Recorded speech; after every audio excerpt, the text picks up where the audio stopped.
Back और मैं इस वक्त एक कॉलम देख रही हूँ एक अंग्रेजी न्यूज़पेपर में, टेक्नोलॉजीज रोल उसका टाइटल है और उसमें ऑथर के बारे में भी लिखा है. उसमें बहुत से पाकिस्तान के बजट के हवाले से बातें लिखी हुई हैं और उस बजट का हमारी इकोनॉमी पे या ये जो पॉलिसीज अब ड्राइव की गई हैं इसका हमारी इकोनॉमी पे क्या असर हो सकता है. इसके साथ साथ इंटरनेशनल कॉन्टेक्स्ट में कि दुनिया में लोग किस तरह से काम करते हैं और किस तरह की पॉलिसी मेकिंग करते हैं या उनके पास कौन कौन से सोल्यूशंस हैं जिसको अगर पाकिस्तान भी अडॉप्ट करे तो शायद हमारे यहाँ के प्रॉब्लम्स, जिसमें बेसिक प्रॉब्लम हमारे यहाँ जो हम समझते हैं कि एक्सपोर्ट एंड इम्पोर्ट का है या अनएम्प्लॉयमेंट का है, उसकी इरेडिकेशन हो सकती है. इस हवाले से बात करेंगे और मैंने ये इसलिए रखा था so that मैं इसी लैंग्वेज में आपको बता सकूं. The writer is a Fulbright scholar and has a doctorate. He teaches economics and public policy at Habib university and the writer is at the moment in our studios. जो हमारे इस वक्त के मेहमान हैं doctor Aqdas Afzal, professor doctor Aqdas Afzal. अस्सलाम वालेकुम, कैसे हैं आप? ठीक ठाक हैं? क्योंकि जब से मुझे किसी ने ये बताया कि प्रोफेसर होना is a position which you earn and this is something really really big, तो प्रोफेसर मिस नहीं करना चाहिए जैसे आप डॉक्टर मिस नहीं करते. कैसे डॉक्टर साहब, ठीक ठाक हैं? जी जी, I'm fine. और मैं आपकी जब इस पूरे कॉलम को देख रही हूँ इसमें बहुत सारे पॉइंट्स हैं, मगर आपकी यहाँ मौजूदगी का फायदा उठाते हुए मैं पहले एक वर्ड की डिस्क्रिप्शन चाहूंगी. क्योंकि लोग आजकल जो न्यूज़ देखते हैं और करंट अफेयर्स के प्रोग्राम देखते हैं तो यूजुअली पाकिस्तान तहरीक इंसाफ के नुमाइंदे आके टेलीविजन पे ये बोलते हैं कि जी हमें ऑस्टेरिटी प्रैक्टिस करनी है, ऑस्टेरिटी प्रैक्टिस करनी है. So what is this austerity? You have also used this word. Right. तो ऑस्टेरिटी एक जनरल टर्म है, अंग्रेजी का लफ्ज है जिसका मतलब ये है कि आप अपनी जिंदगी में बहुत ही ख्याल से और बहुत ही स्ट्रिक्ट अंदाज में अपनी जिंदगी गुजारें, यानी कि उसमें कोई फजूल खर्ची ना हो, उसमें कोई वेस्टेज ना हो, वो अखराजात ना किए जाएं जिनकी कतन जरूरत नहीं है. जिसको पहले हम थोड़ा थोड़ा शायद मॉडेस्टी भी कहते थे, कुछ कहते थे मॉडेस्टी. वैसे modesty is in a different, modesty तो थोड़ा सा डिफरेंट है, लेकिन मॉडेस्ट हो जाए अपनी लाइफ में, ये हमने पहले सुना था कि मॉडेस्टी. और नहीं, मेरा ख्याल है कि austerity is the right word. Austerity is the right word because उसमें पॉइंट यही है कि वो अखराजात ना किए जाएं जो जिनकी जरूरत नहीं है. लेकिन मैं इसमें एक पॉइंट ये कहना चाहूंगा कि यहाँ पे हमारे जो जैसे मैं सुन रहा हूँ टीवी प्रोग्राम्स पे एंड सो फोर्थ, थोड़ी सी कंफ्यूजन है कि ऑस्टेरिटी क्या है और क्या कहना चाहिए, वो कौन से एक्सपेंडिचर्स हैं जो कि हमें करने हैं. तो बहुत से लोग ये पॉइंट रेज करते हैं कि अगर हमें ऑस्टेरिटी प्रैक्टिस करनी है तो इसका मतलब ये है कि हम बेनज़ीर इनकम सपोर्ट प्रोग्राम को नहीं बढ़ा सकते, हमारे पास अखराजात नहीं है. ऑस्टेरिटी का ये मतलब नहीं है. ऑस्टेरिटी का मतलब है कि सिर्फ उन अखराजात को रोका जाए जो कि जिनके बगैर आप कारोबार सरकार चला सकते हैं. तो बेनज़ीर इनकम सपोर्ट प्रोग्राम एक बहुत ही इम्पोर्टेंट प्रोग्राम है जो कि उन लोगों की मदद करता है जिनके पास इतने वसाइल नहीं है. ठीक है. अच्छा, इसके साथ साथ फिर आगे मैं देखती हूँ तो आपने इसमें जॉब्स की बात की है, इकोनॉमिक ग्रोथ की बात की है और फिर आपका टाइटल है टेक्नोलॉजीज रोल. तो ये टेक्नोलॉजी कैसे इसके साथ ब्रिज करते हैं आपको लगता है कि ये सारे एवेन्यूज हैं, ये सारे रिजल्ट आ सकते हैं जिसका आप आगे तस्करा कर रहे हैं? Very good question. देखें, मेरा जो बेसिक आर्गुमेंट है इस आर्टिकल में वो ये है कि पाकिस्तान जो भी एक्सपोर्ट्स कर रहा है दुनिया में, अगर जो लोग इसको देखते हैं वो ये जानते होंगे कि हमने कोई पीक किया 25-26 बिलियन US डॉलर के ऊपर और वहाँ से ये नंबर वापस आना शुरू हो गया, यानी कि अब ये कोई खासा नीचे आ चुका है. तो ये ऐसा ट्रेंड नहीं होना चाहिए. जनरली अगर आप कुछ एक्सपोर्ट कर रहे हैं तो वो हर साल उनको बढ़ना चाहिए. उसमें एक फंडामेंटल प्रॉब्लम है हमारी एक्सपोर्ट प्रोफाइल में, और वो ये प्रॉब्लम है कि जो भी हम दुनिया को एक्सपोर्ट कर रहे हैं उसमें कोई 21 से 25% इज बेस्ड ऑन एग्रीकल्चर. अब जब आप एग्रीकल्चर एक्सपोर्ट करते हैं दुनिया को तो उसमें एक बहुत बड़ा प्रॉब्लम ये आता है कि उसकी कीमत ज्यादा नहीं है, आपको ज्यादा कीमत नहीं मिलती.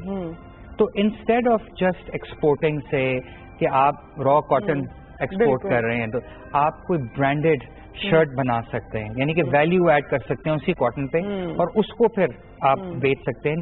तो سیم جو حجم ہوگا ایکسپورٹس کا اس کی آپ کو بہت زیادہ زر مبادلہ آپ کما سکتے ہیں. جیسے ہمیں اس کا ایک اور بڑا انٹرسٹنگ آپ کو میں اگزامپل دے سکتا ہوں کہ ہمارا ٹیکسٹائل سیکٹر بہت پاورفل سیکٹر ہے ان ٹرمز آف کہ جو ہم ایکسپورٹس کرتے ہیں. اب پرابلم یہ ہوتا ہے کہ جب آپ کنسسٹنٹلی ٹیکنالوجیکل انوویشن نہیں کرتے کسی سیکٹر میں تو جو آپ کے ٹریڈنگ پارٹنرز ہیں جیسے U S A for example جہاں ہماری ٹیکسٹائلز جا رہی ہیں وہاں ٹیسٹ اور پریفرنسز چینج کر جاتے ہیں. تو اس کے ایگزامپل آپ کو میں دیتا ہوں کہ مجھے یاد ہے کوئی 20 سال پہلے پاکستان میں ہر جگہ یہ کاٹن کی ٹی شرٹس اور پولو شرٹس اویلیبل ہوتی تھیں, پولو برانڈ, ٹامی, نوٹیکا, اور پاکستان میں بہت سی یہ چیزیں بن رہی تھیں اس زمانے میں. اب اگر آپ دیکھیں تو آپ کو یہ نہیں ملیں گی کیونکہ اب ہم یہ بنا نہیں رہے, کیونکہ جو پریفرنسز اور ٹیسٹ ہیں یو ایس اے کے اندر وہ چینج کر گئے ہیں. کاٹن سے لوگ سنتھیٹک فائبرز کی طرف چلے گئے. اگر آپ اسپورٹس شرٹ آج کل دیکھیں تو آپ کو پتہ چلے گا کہ یہ اسپیشل ایسے مٹیریلز ہیں جو کہ بہت زیادہ کمفرٹیبل سنتھیٹک فائبرز آپ نے تو کاٹن سے لوگوں کے ٹیسٹ چینج کر گئے ہیں. تو لیکن ہماری جو ٹیکسٹائل انڈسٹری ہے اس میں اس قسم کی ٹیکنالوجیکل انوویشن نہیں آئی اور وہ وہیں بیٹھے ہوئے ہیں. ایز اے ریزلٹ ہم اپنا جو ایکسپورٹس کا جو ویلیو ہے وہ کم تر ہوتی چلی جا رہی ہے. بالکل آپ اور اس سے ہمارے ریونیو پہ بھی فرق پڑتا ہے. بالکل اس کا ٹیکنالوجی یا ٹیکنالوجیکل انوویشن کے نہ ہونے سے پوری سوسائٹی پہ فرق پڑتا ہے. لیکن جو جس آرٹیکل کی آپ نے بات کی جو میں نے لکھا تھا کچھ دن پہلے اس میں نے یہ بات کی تھی کہ کچھ کنٹریز ایسی ہوتی ہیں جہاں پہ ٹیکنالوجیکل انوویشن کافی زیادہ ہوتی ہے اور کچھ ہوتی ہیں جہاں پہ نہیں ہوتی. اس کے پیچھے کیا ریزنز ہیں؟ کیا ریزن ہے کہ کچھ کنٹریز کنسسٹنٹلی ٹیکنالوجی کو انوویٹ کرتی ہیں, اس میں جدت لے کے آتی ہیں اور کچھ نہیں کر پاتی. تو اس میں 2-3 ویریبلز میں نے آئیڈینٹیفائی کیے تھے. اس میں جو آپ کیا کہہ لیں کہ ایک بہت امپورٹنٹ ویریبل جو میں نے آئیڈینٹیفائی کیا تھا وہ یہ تھا کہ جس کو عرف عام میں پولیٹیکل رسک کہا جاتا ہے.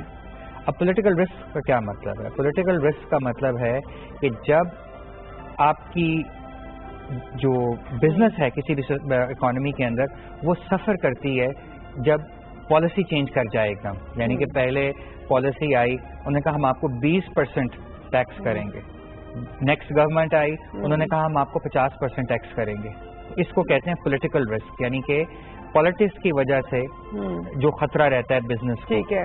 اور اس کا مطلب یہ ہے کہ اس کو کم کرنے کے لیے آپ کو پالیسیز کے اندر ایک پرماننس لانی پڑے گی, یعنی کہ جو پالیسی ایک گورنمنٹ بنائے اگلی آنے والی گورنمنٹ اگر اس میں کچھ جان ہے اس پالیسی میں تو اس کو کنٹینیو کریں. جیسے کہ ہم ہمیشہ کہتے ہیں کہ چارٹر آف ڈیموکریسی تو بن گیا, چارٹر آف اکانومی بننا چاہیے. ہاں ضرور. تو ایک کافی فیمس مطلب اس کا نام فیسٹیول ہے لیکن وہ ایک کانفرنس ہوتی ہے اکنامکس کی ناردرن اٹلی کے اندر ایک جگہ ہے ٹرینٹو جو کہ بالکل آسٹریا کے بارڈر کے نزدیک ہے. وہاں پہ بہت بڑی اکنامکس کانفرنس ہوتی ہے. تو میں آئی واز ویری لکی کہ انہوں نے مجھے انوائٹ کیا اور میں وہاں گیا. وہاں پہ دنیا کے جو لیڈنگ اکنامک تھنکرز ہیں وہ آئے ہوئے تھے اور وہ ڈفرینٹ جو پرابلمز ہیں دنیا کے جیسے اکنامک گروتھ نہیں, ویسٹ میں بھی اکنامک گروتھ نہیں ہو رہی اور انیکوالٹی ہے ویسٹ کے اندر اور کلائمیٹ چینج اور ان بڑے پرابلمس کو کے سلوشنز آفر کرنے کی کوشش انہوں نے کری. تو اس میں میں نے نام بھی ان کا لیا, ایک بڑے لیڈنگ انٹلیکچوئل ہیں, ان کا نام ہے جوئل موکیر. اوکے. اور ان کا سارا کام ٹیکنالوجیکل انوویشن کے اوپر ہے کہ کن سوسائٹیز میں ہوتی ہے کن میں نہیں ہوتی. تو انہوں نے یہ تھیوری پریزنٹ کی کہ بیکاز آف دی ایبسنس کہ اگر کسی سوسائٹی میں کرپشن بہت زیادہ ہو اور اگر کسی سوسائٹی کے اندر جیسے میں نے کہا پولیٹیکل رسک بہت زیادہ ہو تو اس سوسائٹی کے اندر ٹیکنالوجیکل انوویشن نہیں ہوتی. کیونکہ اگر کرپشن بہت زیادہ ہے سوسائٹی میں تو جو لوگ انگیج کر رہے ہیں ٹیکنالوجیکل انوویشن میں, انوویٹرز جو نئی چیزیں لے کر کے آ رہے ہیں وہ کبھی اس کے بارے میں شور نہیں ہو سکتے کہ وہ جو کچھ بنا رہے ہیں کیا وہ رکھ بھی سکیں گے یا نہیں. ایگزیکٹلی بالکل صحیح بات. تو یہ جو سوال انہوں نے پوچھا ہے رضوان صاحب نے, آئی تھنک یہ کوئی بہت بڑے انٹلیکچوئل ہیں इनको यहाँ होना चाहिए, क्योंकि सवाल बहुत ज़बरदस्त उन्होंने पूछा है, क्योंकि जब भी टेक्नोलॉजी की बात होती है इस चीज़ की ज़रूर बात होती है कि इसका एम्प्लॉयमेंट पे क्या असर होगा। तो इसकी मैं आपको एग्जांपल देता हूँ कि जब ब्रिटेन में कोई अराउंड से 1750 जब इंडस्ट्रियल रेवोल्यूशन आ रही थी तो वहाँ पे, अच्छा इंडस्ट्रियल रेवोल्यूशन किस सेक्टर में आ रही थी? वो बेसिकली आ रही थी टेक्सटाइल के सेक्टर में जी। और वहाँ ये तमाम जो स्टीम से चलने वाली मशीनें हैं, हाँ जी, ये इन्वेंट हो रही थी और इनका इस्तेमाल लार्ज स्केल पे हो रहा था। तो वहाँ पे जो लोग थे जो हैंडलूम्स पे काम करते थे, उनको उर्दू में शायद जुलाहा कहते हैं, तो उन्होंने बहुत प्रोटेस्ट किया और उन्होंने बहुत वहाँ पे बाकायदा जंगें हुई उन लोगों की जिन्होंने नई टेक्नोलॉजी को रिजेक्ट किया। लेकिन जो इसमें लार्जर पॉइंट है ना, वो ये है कि टेक्नोलॉजी का जो मार्च है, टेक्नोलॉजी की का जो सफर है वो इनएविटेबल है। अब इनएविटेबल का उर्दू तर्जुमा ये हो सकता है कि नागुज़ीर वेरी नाइस, थैंक यू। वो नागुज़ीर है। टेक्नोलॉजी चलती रहती है एक तरफ में। वेस्ट में अगर आप देखें तो वहाँ पे आजकल सबसे बड़ी टेक्नोलॉजिकल इनोवेशन आ रही है ऑटोनमस व्हीकल्स में, यानी कि सेल्फ ड्राइविंग कार्स, राइट। क्योंकि जो कुछ आप प्रोड्यूस इस वक्त कर रहे हैं, ये दुनिया में कम्पीट नहीं कर सकता, इसीलिए आप मार खा रहे हैं। क्योंकि अब हमारे पास आखिरी 1 से 1.5 मिनट है। तो मिसेस सूफी ने बहुत सी बातें की थी, उसमें उन्होंने जनरल टैक्स की बात की। उन्होंने कहा दुकानदार कोई चीज देता है तो वो उस पर दोबारा टैक्स लगाता है। ये मैं थोड़ा सा क्लियर करना चाहती थी, बट आप इसको देखें। ये तो उन्होंने जो बात की एक बहुत कंसर्न शहरी की मिसाल है और सब लोगों को टैक्स देना चाहिए। मैं टैक्स देता हूँ, आई फील वेरी प्राउड कि मैं टैक्स देता हूँ। और ये जो प्रेजेंट एडमिनिस्ट्रेशन फोकस कर रही है टैक्स कलेक्शन, रेवेन्यू जनरेशन पे, ये बहुत अच्छी बात है। हर एक को देना चाहिए, इसके बगैर काम नहीं चलेगा। जो इन्होंने स्पेसिफिक एग्जांपल दिया, आई थिंक अगर वो मेरे सामने हो तो मैं बेटर गाइड कर सकता हूँ। तो आई थिंक अनलेस के रिसीट इनके पास मौजूद हो, उसको देख के ही मैं कुछ बता सकता हूँ। और रिसीट लेना शुरू करें, उससे आपके ये तमाम जो फ्लॉज है ना, ये खत्म हो सकते हैं। रिक्वायर करें जहाँ भी जाएं, जब भी कोई कैश ट्रांजैक्शन हो, कि आप रिसीट मांगें लोगों से। पहले वो इनकार करेंगे, लेकिन आहिस्ता आहिस्ता ये कल्चर भी डेवलप हो जाएगा। और दोनों चीजें